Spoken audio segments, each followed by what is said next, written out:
Welcome, ladies and gentlemen, to another edition of Davis Dynamics. Been a long time coming.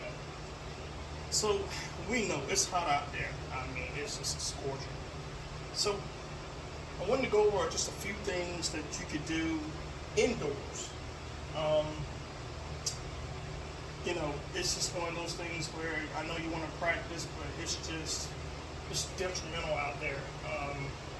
You got to stay hydrated, but this heat, it's just deadly. Hold on 1 second. Let me turn my fan off here. Sometime. There we go. Remote controls. AI is just killing us out here. But anyway, um, yeah, the heat and stuff. But it doesn't mean that you have to stop practicing, because if you're trying to get better at golf, you got to continue to practice.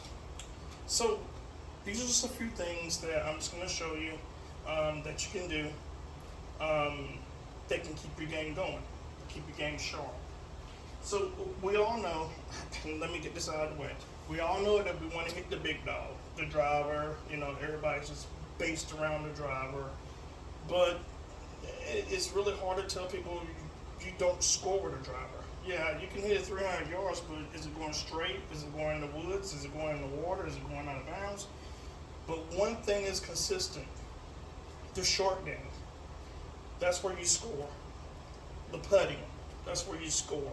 So I like to go ahead and just kind of just not dwell on it, but just kind of give you just a few things that I'm doing while it's hot. I'm very blessed to have, and if you hear the little humming back here, my wife bought me an air conditioner for the garage. So, if you have, like I said, inside the house, this is a few things you can do inside the house.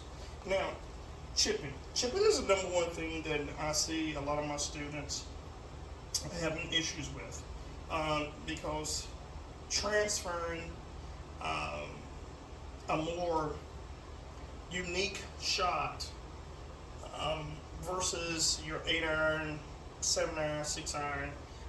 A lot of them want to swing the same way, and they want to swing the same speed, and it's just a little bit different. It's like a more finesse shot, and there's not a lot of body movement. Of course, we're going to move our lower body. I know a lot of times you hear people say, lean to the left and don't move your body. Well, if you can get away with that, that's fine, but my tip is going to be a little bit easier. But this right here is going to be one of the things that you probably ain't doing that you should do. Okay? This is one of the tips that my instructor, like I said, we all have. It's like a chain event. My instructor, Curtis Colvin, the club guy, that's my teacher. That's my instructor. When I'm not hitting the ball well, or I get brand new irons that need to be weighted or bent or whatever, that's my coach. And then from there, I coach my students. Once again, I'm so proud to have 4 of my students go to college on full scholarships, playing golf, and when they play golf enough, I guess, they're going to start getting paid, and hopefully they won't forget their coach and send me a check a little bit, won't hurt.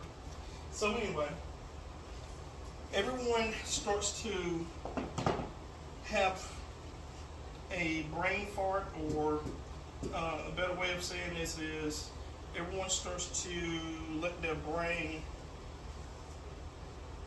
go haywire when they put a golf ball in front of them. Well, it's because it's natural. Everything in golf is backwards. Our brain doesn't think like that. And you have to understand that basically, and like I said, if you're playing this for a hobby, or you just out there just to have fun, whatever, that's fine. You don't really need to know the ins and outs, the angles, the set angles, the peaks, the spin, tilt, all that stuff. You don't need to know that. You just need to know how to hit the ball, just like that. But the people who are delving into the game and really want to get better and say, hey, I want to play more tournaments, these are little things, little fun things that we need to learn how to do. Okay, so let me give you one tip that I did. So very easy. You have carpet in your house. Um, Guaranteed carpet.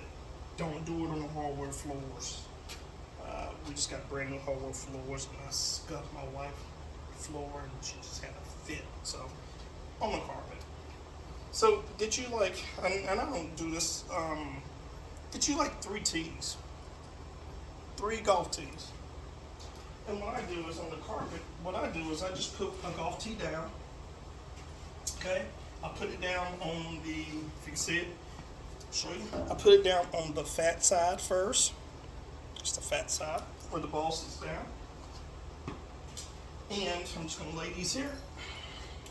So basically, it's one of these things where if you can hit that tee and chip it down, then the golf ball shouldn't be a problem.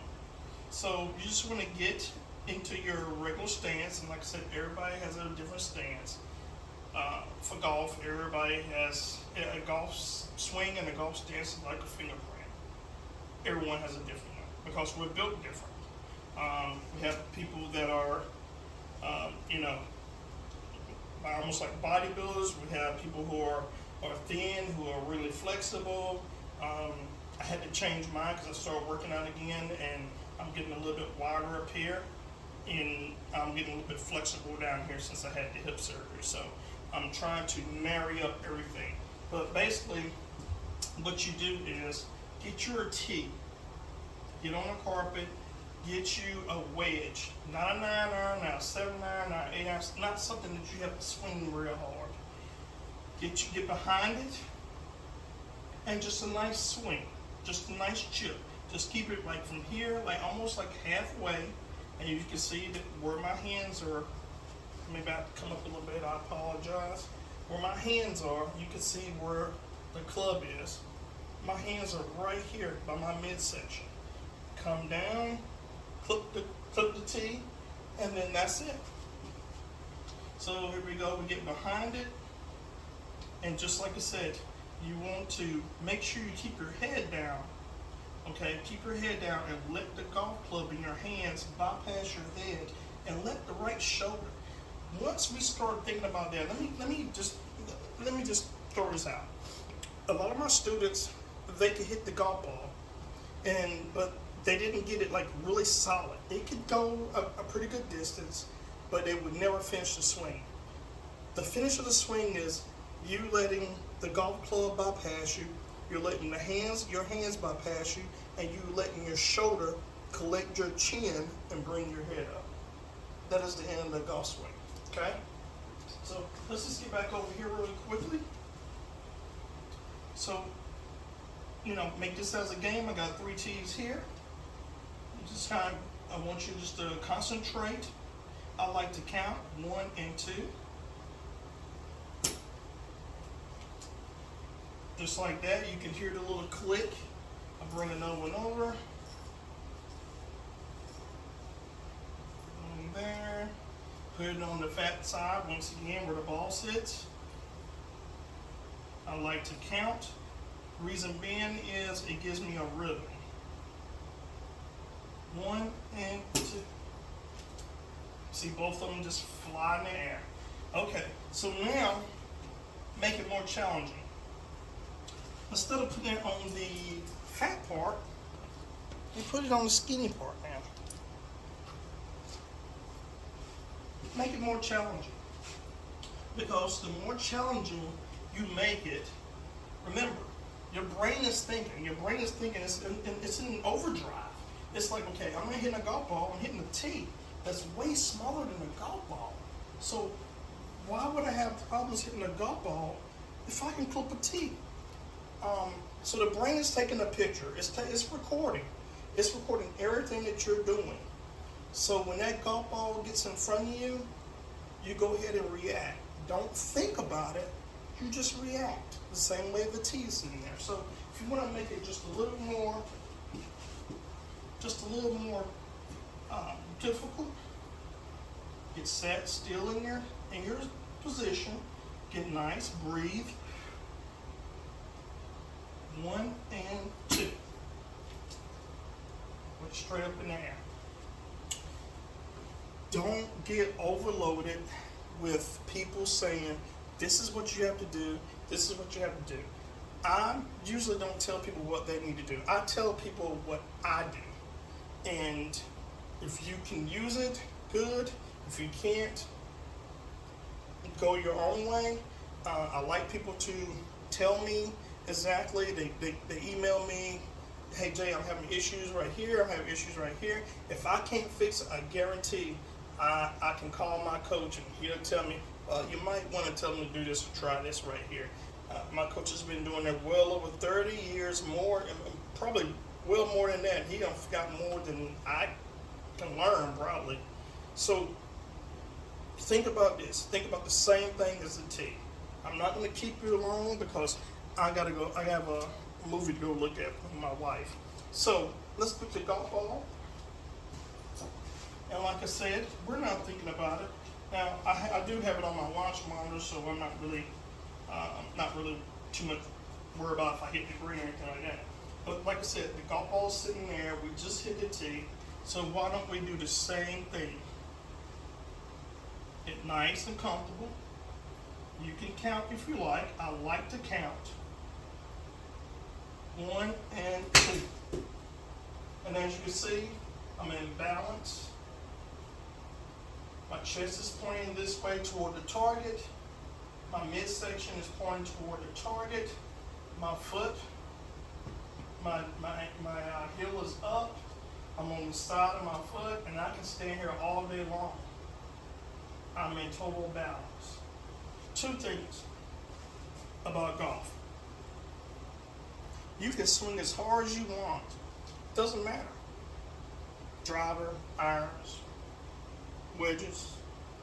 You can swing as hard as you want, but the main thing is stay in balance. And I love to tell people when they say, "Hey Jay, I don't want to buy a package right now. I need just one lesson, and then I'm gonna let you go. I'm gonna let you go out and practice this." And then all of a sudden they call me and says, "Hey, you know what? Can I buy like a 5-lesson package?" And then they say, "Hey, I just want to start from the beginning," because sometimes just taking one will get your brain kind of scrambled, so all this stuff starts jumbling in, and then all of a sudden you're just like, I don't know how to swing the club. And that's what happens. It's golf. So don't take it personal. Golf hates everybody. Golf doesn't care what color you are, how old you are, what's your monetary status. It does not care. It treats people the same way. It does not matter. So you get back over again, and like I said, these are more things that you can practice. And like I said, you can do it different ways. Me, personally, I like to, what I call like a slap shot. I like to keep my wrist bowed and facing the target. A lot of my students will go in and they will flip, okay? And that is the wrong way to do it, because if you flip, you're trying to actually get the ball in the air. And remember, we just talked about that. Opposites. If the ball is here, and my club, and I'm flipping, my club is starting to ascend. So that means I'm going to hit this part of the club. So that means if I'm hitting up, the ball's going to stay down. It's just going to probably roll across the ground. But if I'm hitting down, the ball goes up. If I want to hit to if I want to say I want to hit the ball to the left, I'm going to swing right. If I'm going to hit the ball to the right, I'm going to swing left. Everything is opposite. Whatever your brain thinks, do the opposite. So anyway, same thing. And to make it even easier, you can actually use a tee. There's simple things that you can do while it's hot outside, that when you can go ahead and sharpen your game. So when it's time for you to goddamn play, your women's league, men's league, and they haven't practiced, but you've been practicing your short game, man, I'm telling you, you're gonna wear them out. You can, like I said, even put it on a tee and just clip it off. Okay? It's not hard. It's not hard. We make this game hard. I had to find out the hard truth from my coach, because I was trying to swing out of my shoes. I was trying to make my body do things that it couldn't do. And this is pre-surgery. But my coach would take my driver and hit it like 50, 60 yards past me. And he wouldn't swing hard because he knew the angles. Me, I was trying to use brute force. So the harder you try to hit this ball, the less you're going to hit what we call the sweet spot. And you have grooves, 1, 2, 3, 4. So I want to go up around about 4 grooves. But the harder I hit this ball, or the faster I try to hit, I'm going to be hitting out here. I'm going to be hitting in here. I'm going to be hitting up here, not the sweet spot. And you can hear it when you hit the sweet spot because you hear that click. Okay? So anyway, we're going to let you go. Like I said, it's going to be just a quick, just a quick excerpt tonight. And tomorrow, I think it's going to be warm. And we're going to be doing this. We're going to be doing another one. As you can hear the click, I'm not moving very much. The club is doing all the work. I don't have to do anything. And as you can see, I am letting the club go past. I'm letting my hands go past. And it feels like almost like I'm dragging the club. So get that in your mind. That's what my coach taught me. It feels like if I was to put this club down, okay, it feels like I'm dragging the club. That's it. Once it gets past you, you can do whatever. You can do a Zorro, you can do a Chi Rodriguez, you can, flip it around, you can do whatever you want. But once that club gets past you and your shoulder collects, hey, it's over. It is over. So let's hit one more. Get nice and steady. 1 and 2. 1 and 2. Okay?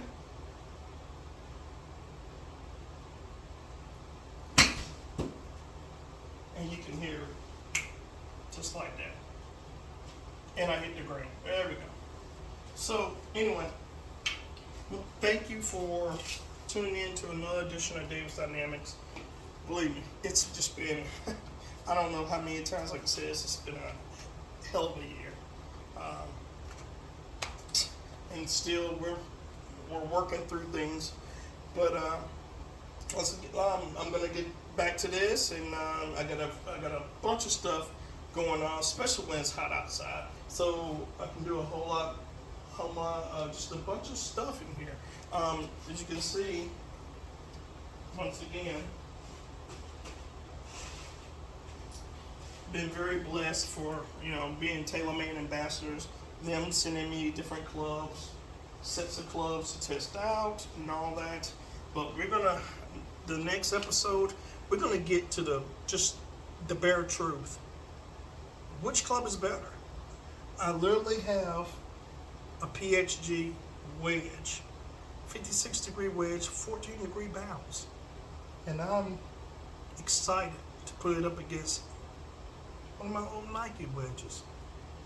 All right, y'all have a good night and stay safe. And like I always say, go out and make somebody smile.